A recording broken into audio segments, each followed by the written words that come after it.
At the end of the conversation, Morgan Freeman introduced himself as Red. Why do they call you that? Well, it's short for redemption.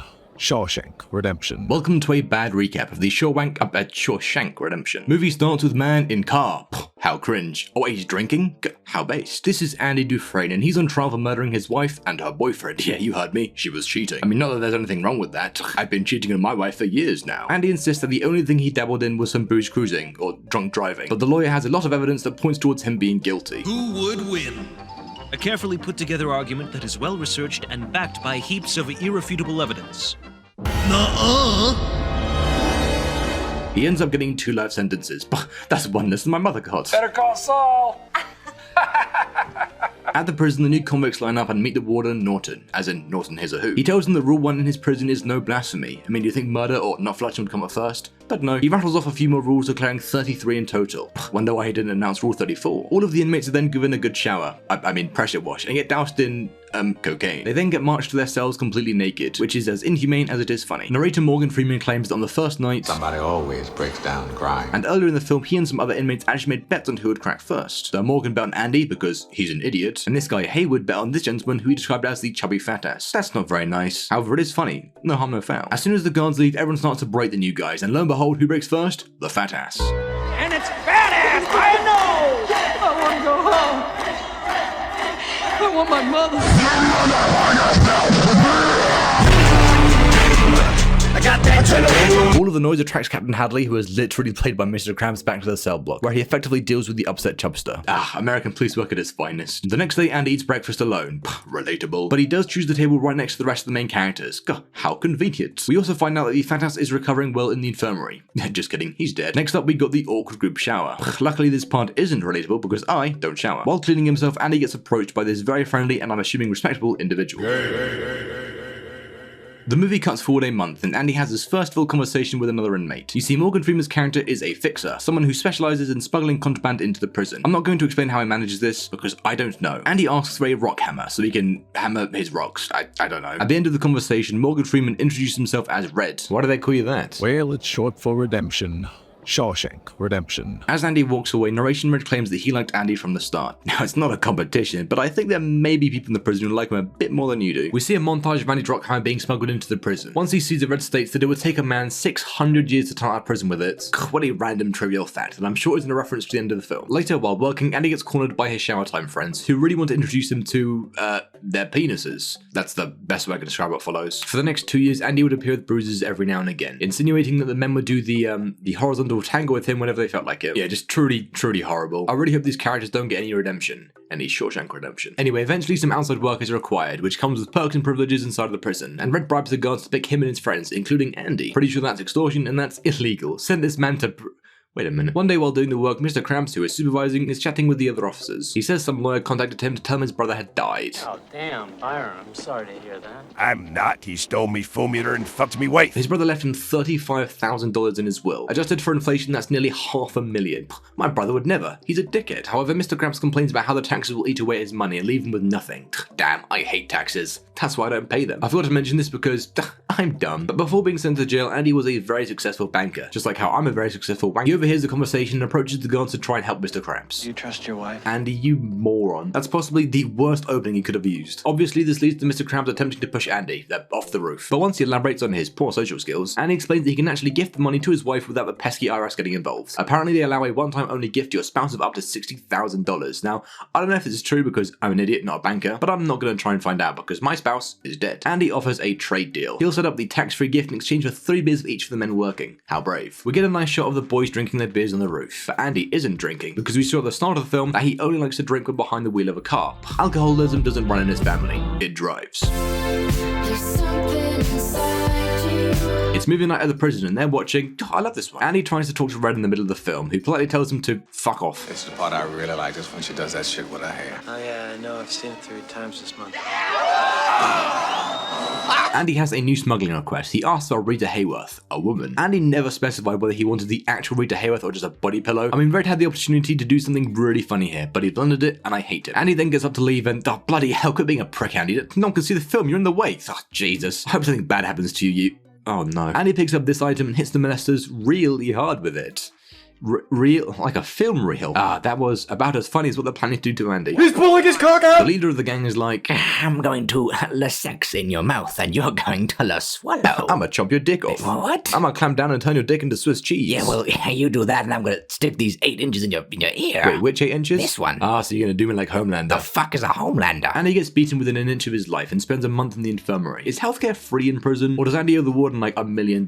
I'm so lucky to have universal healthcare here in the UK. Unfortunately, it means living next to France, but that shouldn't be an issue soon.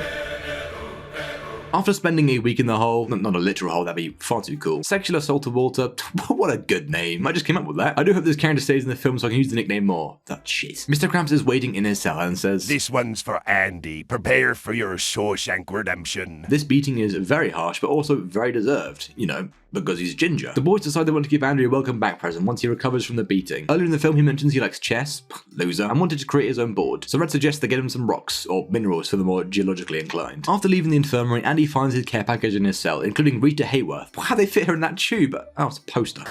There's then a surprise inspection for Andy where he meets the warden face to face. He takes the Bible out of Andy's hand, which is stealing and illegal, and he and Andy have a Bible off where they say their favorite verses. Ezekiel 23:20. There she lusted after her lovers, whose genitals were like that of donkeys and whose emissions was that of a horse. That's a good one. Try this though. Deuteronomy 25:11-12. If 2 men are fighting and the wife of one of them comes to rescue her husband from his assailant and she reaches out and seizes him by his private parts, you shall cut off her hand. Show her no pity. They find some contraband in Andy's room. Can't say I approve of this. But they let it all slide because they want Andy to work with them using his banking skills. He gets offered a position in the prison library working with Brooks. That's right, the guy they have handling the books is named Brooks. Lazy. Easy peasy, Japanese. Oh, racism, yes lad. Andy wants more books to the library because he's a nerd and can read. Must be nice. But when he asks the warden for funds, he just gets told to touch grass. So he begins to write a letter to the state senate every week begging for book money. Basically taking the Winrar approach of repeatedly asking until they get bored and give in. 1 time is funny, 2 times it's fucking annoying, no? Now one day there's a commotion in the library when Brooks sticks a knife to Hayward's throat. Wait, that's not a knife, it's a shank.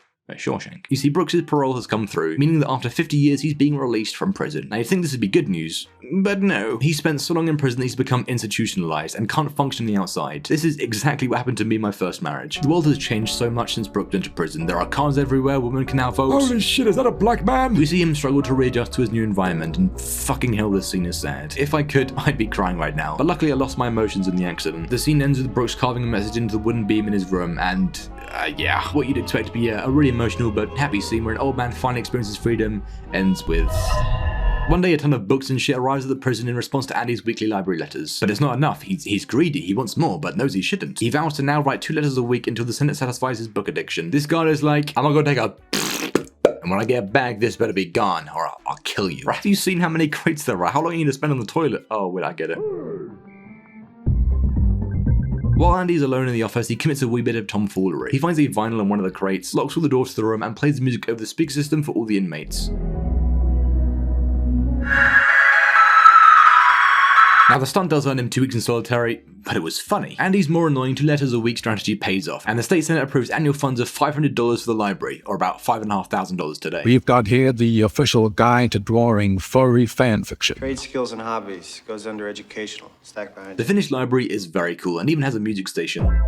One summer, Warden Norton starts the Inside Out program, allowing inmates to do manual labor outside of the prison. This offers cheap labor to the taxpayers, and by cheap, I do mean literal slavery. Now, the warden isn't as noble as he may have seemed, as he leverages his prisoner workforce to undercut local contractors, putting them out of business. These out-of-work losers then have to bribe Norton to give them their work back, creating a stream of shady and illegal income. I am shocked to see a man of God committing a sin, but I guess Jesus didn't die for nothing. And he works for the warden, keeping the shit river of dirty money clean through the use of a fake identity, Randall Stevens. Bro's playing ranked tax fraud while I'm stuck here playing casual. Eventually, we get some new inmates, one of which is, holy shit, he's in the building. This is Tommy, and he is illiterate as fuck, or as he puts it, I don't read so good. Oh, you thick piece of shit. And he begins tutoring Tommy and teaches him high-level calculus. Yeah, just kidding, he teaches him his ABCs. And after around a year, Tommy takes his test. Well?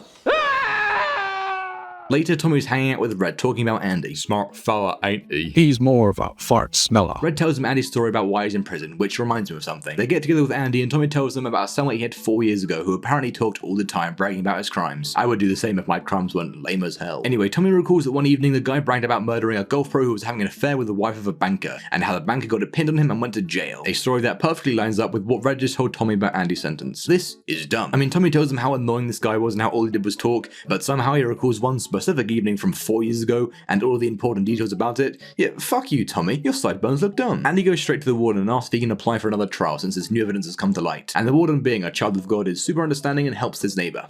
And yes, I am kidding. He doesn't let Andy appeal his sentence because he doesn't feel like it. This is like George Orwell's book, 1984. Andy calls him a meanie and he's like, You know, Andy, that's not very nice. I've got feelings and shit. you get no bitches. But I'll tell you what, you fat little... Andy gets a month in the hole and the warden takes Tommy out for a meeting. Hey, psst. Say what if you want to get shot? What? Ah, you heard him, boys. The warden then goes to tell Andy about Tommy. It's very unfortunate, you know, young man, only a year left, and he game-ended himself. Put 2 bullets into his own head. Then the film stills a scene from Breaking Bad where Andy tries to quit, but the warden tells him, Done.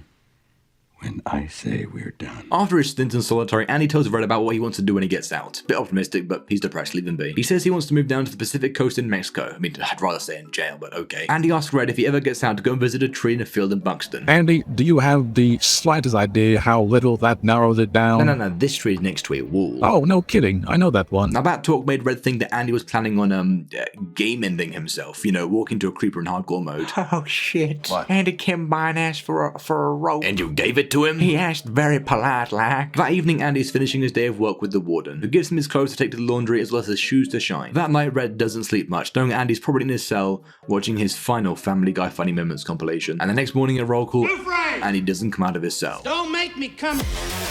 The guards go up to his cell to find... Oh my holy God. But that's blasphemy. Andy has escaped the compound. I want every man in the cell block questioned. Start with that friend of his. Who? Haywood? The warden is furious, I mean, obviously, and takes the time to practice some skills he can use on his wife. That looks good so far. Whoa. Holy shit, it's my favorite film. Holes. Turns out Andy has managed to tunnel out using his rock hammer in just 20 years, as opposed to the 600 Red predicted. The night before in the office, Andy swapped the warden's black money records and his Bible with his own, wore the warden's clothes under his own, and walked to his cell with some very shiny shoes. He then crawled through the hole in his wall and smashed through the prison sewage pipe in sync with the strikes of lightning. Very convenient there was a storm the night of his escape. I mean, how do you know that? I mean, I doubt he checked on the weather app. Holy shit, that's a lot of shit. That pipe must be filled to the brim. How on earth is he going to... It disappeared like magic. Holy shit, I guess. Now, in narration, Red says that Andy crawled through 500 yards of sewage, which he claims is just shy of half a mile. He is an idiot. In the morning, Andy assumes the identity of Randall Stevens, the fake guy he made to launder the warden's money. He had all the documentation required, his signature was a perfect match, and he withdrew all the warden's money he'd laundered. He also mailed the records of the dirty transactions to the Daily Bugle. Wait, what? I thought they'd be more interested in pictures of Spider-Man. The newspaper covering the warden's crimes makes it to his desk before the police do, somehow, and he discovers the fake records and Andy's Bible that was left behind, with a perfect cutout for a rock hammer. Obviously, this is defamation of a religious textbook, and it's possibly the worst thing Andy has ever done, other than double homicide. The police arrest Mr. Krabs and make their way to Norton's office. He's cornered. But at that moment, he remembered what Nick A30 said. Never back down. Never give up. Unfortunately, he has bad aim, and his first shot against the officers misses them completely and goes straight through his head. You could say Andy's genius scheme blew his mind. Later, Red gets a postcard that he suspects is from Andy, which gives him the influence he needs to keep going. He has another parole meeting and actually gets accepted. No way, it's his Shawshank Redemption. He gets released and... oh my god, it's Brooks' music. Oh my god, it's Brooks' room. Oh my god, it's Brooks' job. Red talks about how he wants to go back to prison, how nothing makes sense. You know, the exact same things Brooks said before. Oh my god. But luckily, Red has a promise he needs to keep, a mission his friend sent him on. No way this man found the tree. I mean, Andy's description was perfect. I mean, it is in a field. Red finds a box buried where Andy said it would be and opens it to find... that son of a bitch. He also finds some money and a letter from Andy inviting him down to Mexico. Red then violates his parole, and he makes his way down to Mexico to reunite with Andy. How wholesome. And the movie ends. Oh, great movie. I enjoyed the parts where Andy had sex with the poster on his wall, and my favorite character was easily Glenn Quinton. No idea who that is, but his name is almost Glenn Quagmire. But yeah, if you enjoyed this recap, be sure to leave a like, subscribe, and hit the bell so you don't miss the next one.